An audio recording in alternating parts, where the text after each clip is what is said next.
Chapter 18 Secret Jasmine's Perspective. My head was throbbing in pain, but I knew these two didn't care. King threw me forward onto the kitchen floor. Now, time to take care of some loose ends. King laughed evilly.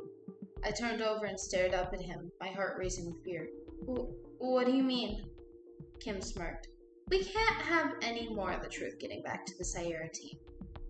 King pulled out a blaster gun. It was the size, length, and width of his torso.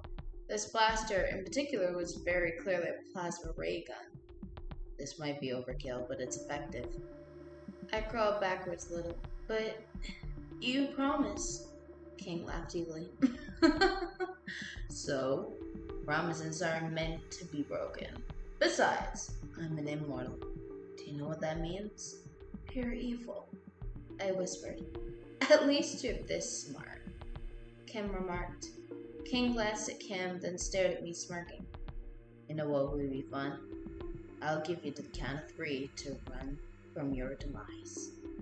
I quickly thought back to what Lypye said. The closet is safer than one might think. Wait, she knew. 1. King started. I got up and turned my back on them, running to the storage closet in the living room behind us. I opened the door. 2.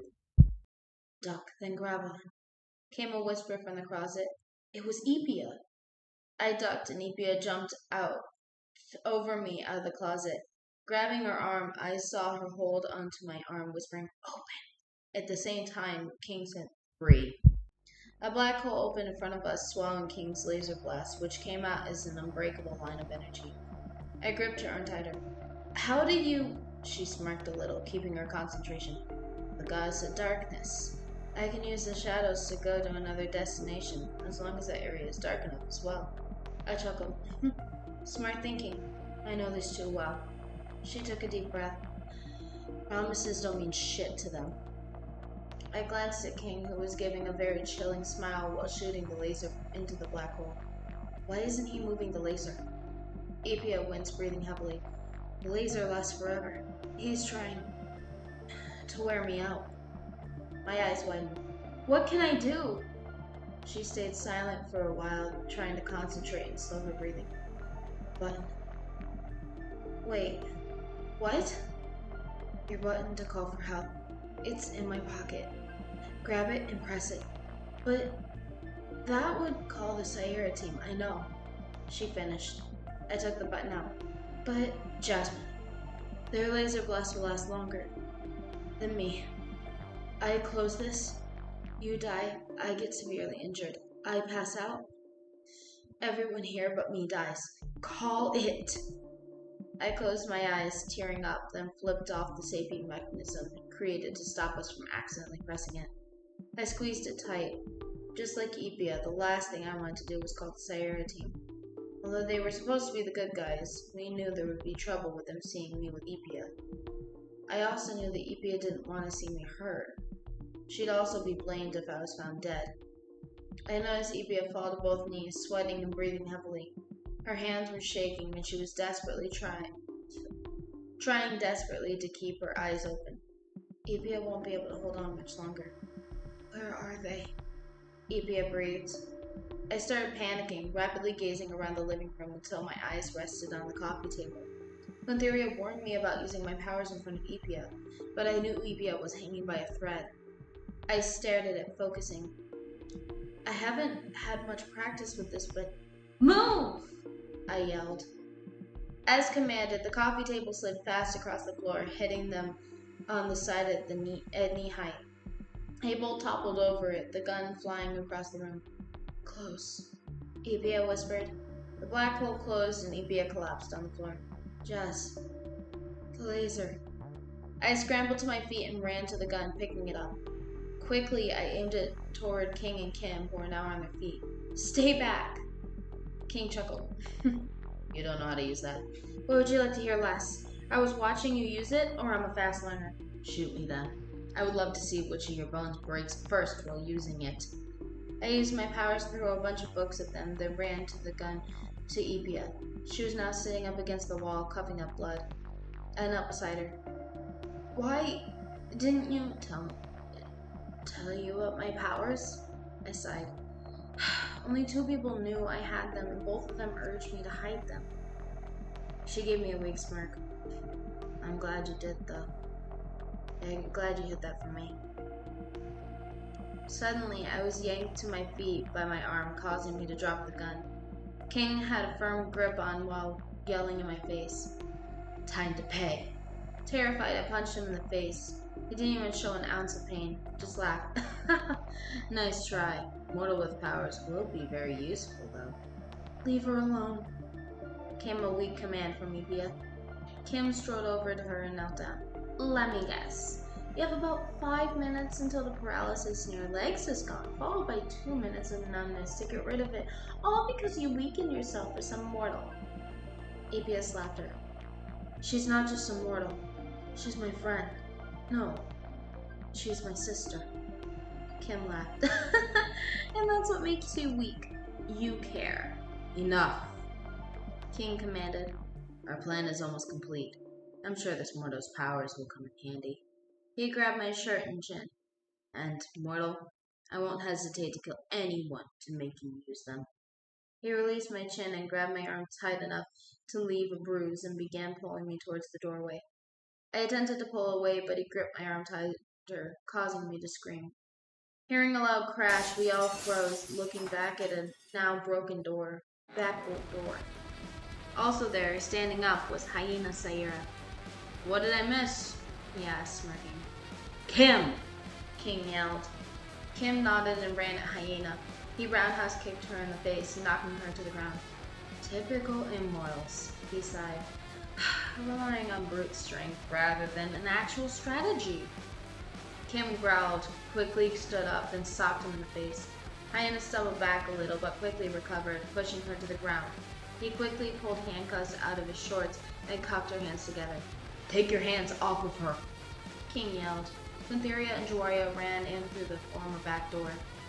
Fastest god alive is for sure, Syria remarked.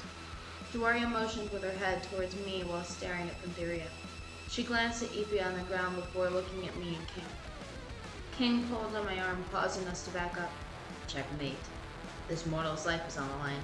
Release my girlfriend or she's dead. Jagwerye put her hands up cautiously.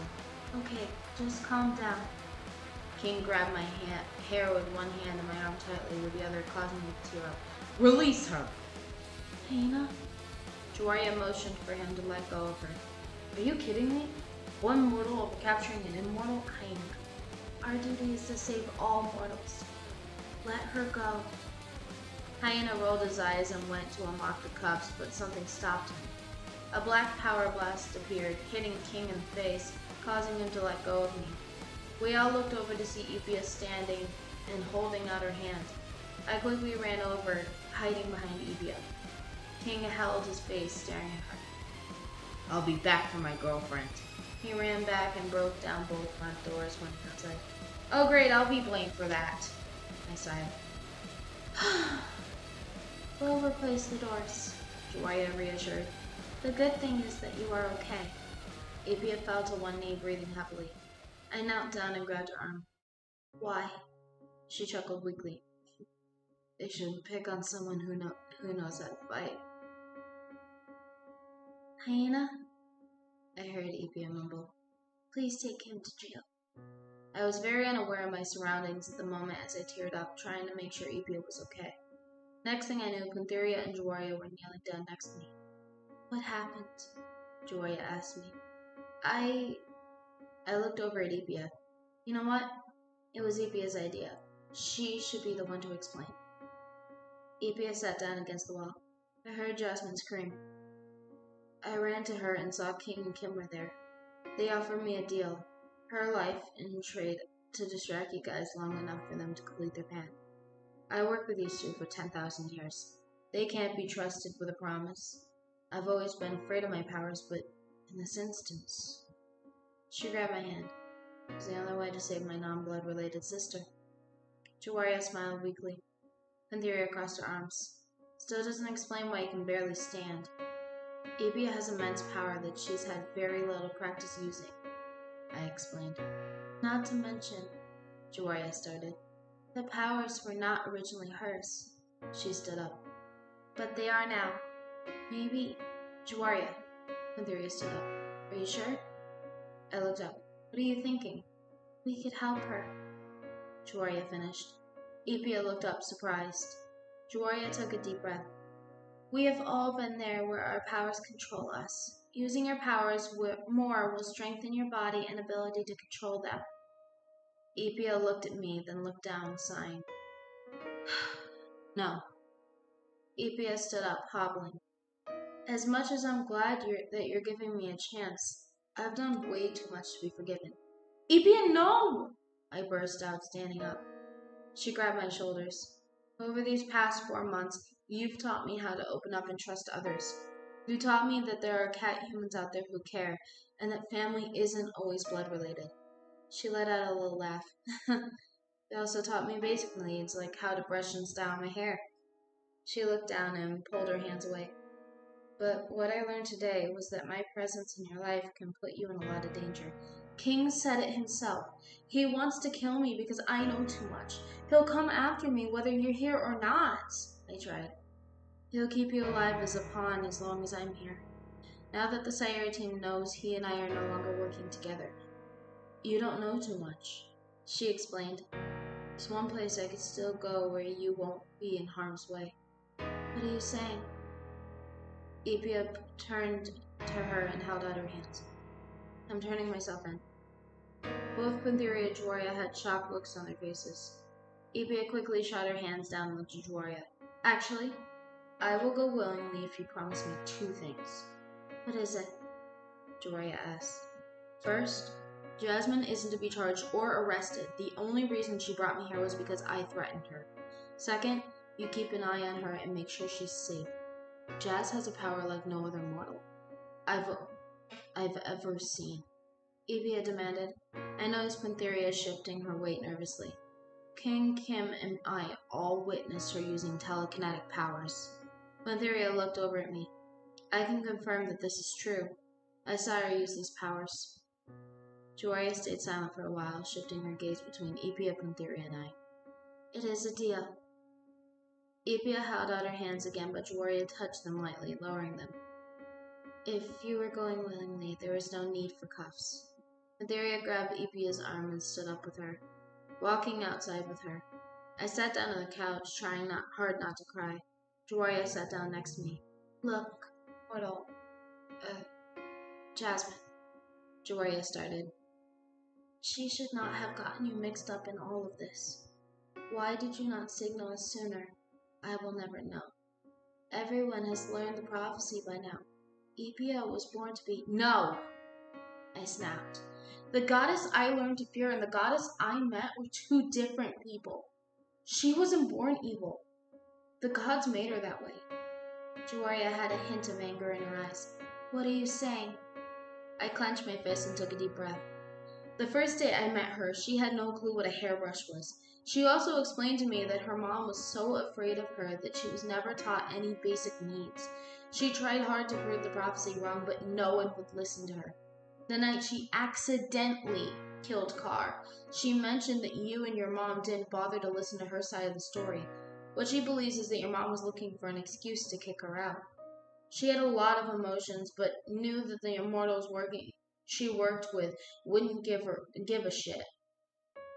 She may have had evil intentions, but all of her actions came from built-up anger. I took quick, shallow breaths, clearly out of breath from my monologue. Jagwerye closed her eyes and took a deep breath, clearly irritated. Right, and you believed her? She may be a master of deceit, but I can tell when she's lying. If something is clearly too hard to say, she'll avoid telling the truth until she's irritated enough or emotional enough to say it, I explained. Jagwerye's expression slowly changed from irritation to confusion. I myself have been noticing changes with Lypye. She seemed very controlling with you, but in some instances, it might be protective as well. What about you? I asked. You seem very patient. Almost exactly the opposite of Lypye, but not entirely. Have you ever said or done anything that might not be considered good? She laughed weakly. Recently, I have been lying and snapping at others. I thought something was wrong with me. All of us, including gods, are capable of good and bad. We do choose our own path, but things that have happened to us can have an effect on how we behave, I explained.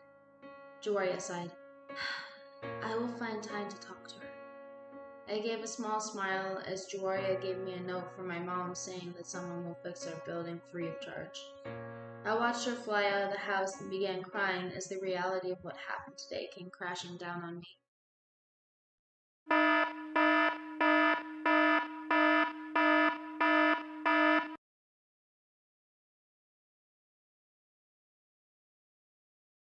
Chapter 19.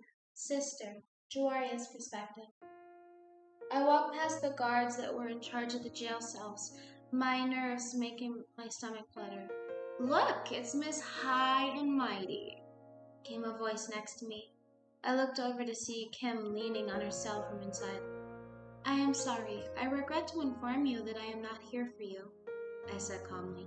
She laughed. Drop the formal act, Jagwerye. You and I both know that this cell can't hold me forever. King has a foolproof plan to stop your team. You better be fucking ready. And when have your plans ever worked?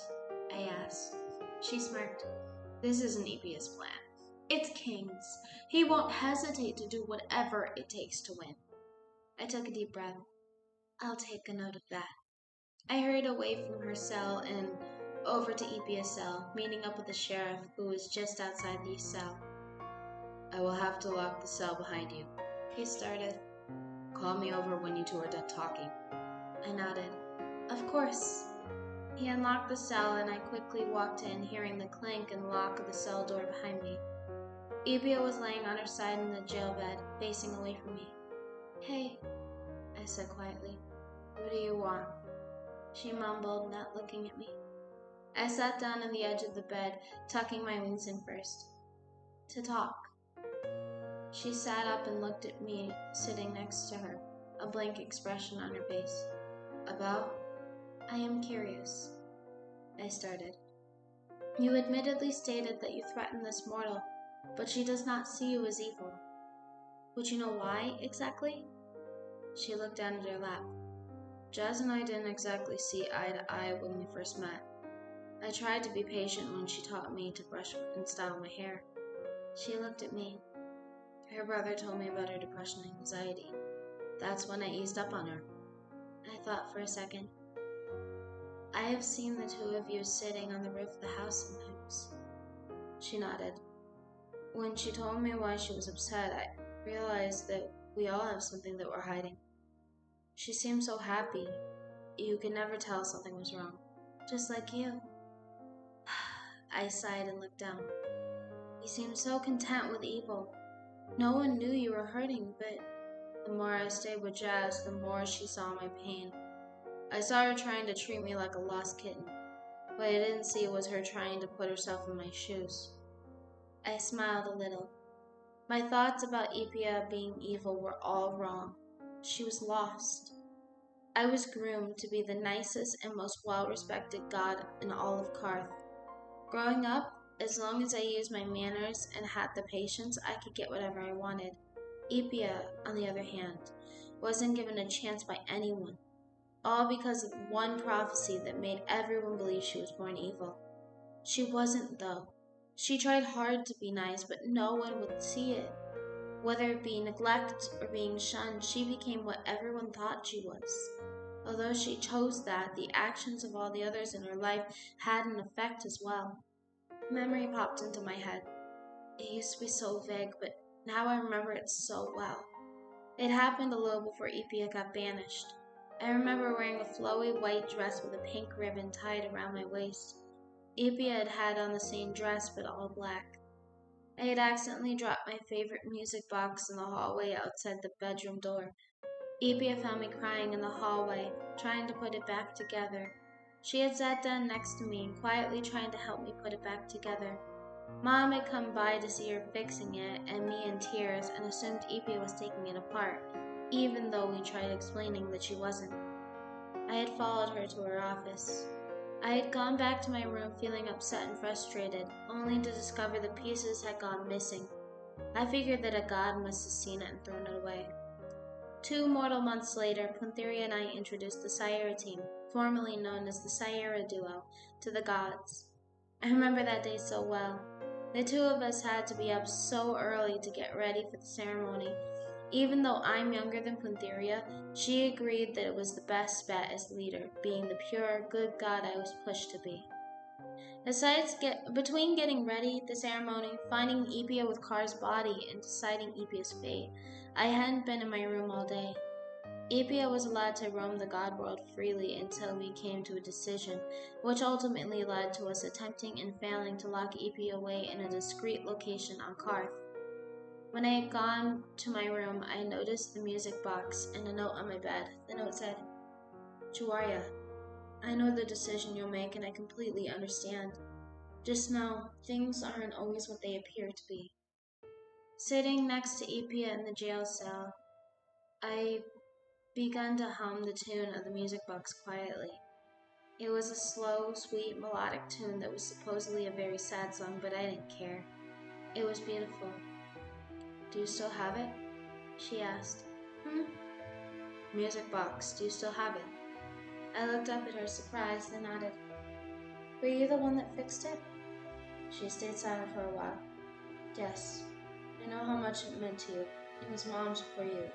A family heirloom." I grabbed her hand. "I know it has been 10,000 years, but thank you. Maybe Keikone's prophecy was wrong. You have done some pretty bad stuff, but out of anger. Talking to you now and looking back at what you did for me, it is clear that you are not evil." She stared into my eyes with a surprised look on her face, then looked down, a tear running down her cheek. "Karstaff," I started. "Was it an accident?" She nodded, trying to wipe her tears away. Why did you not seek out Puntheria or I to explain that? You managed me without listening. Would you have listened?" I closed my eyes and sighed. What actually occurred that night? Found King and Kim at the border. I tried to stay calm, but Kim kept trying to convince me to use my powers. I wanted to show her why I don't use my powers, so I intended to use my powers on her. Car jumped in front of her. She broke down, fully crying into her hands. It was never my intention to kill either of them. I hugged her tightly, letting her cry on my shoulder. She accepted my hug, hugging me back. This was the first time that I can recall that we've hugged. I've wanted this kind of sisterly relationship with Lypye for a very long time. I thought it was going to be impossible.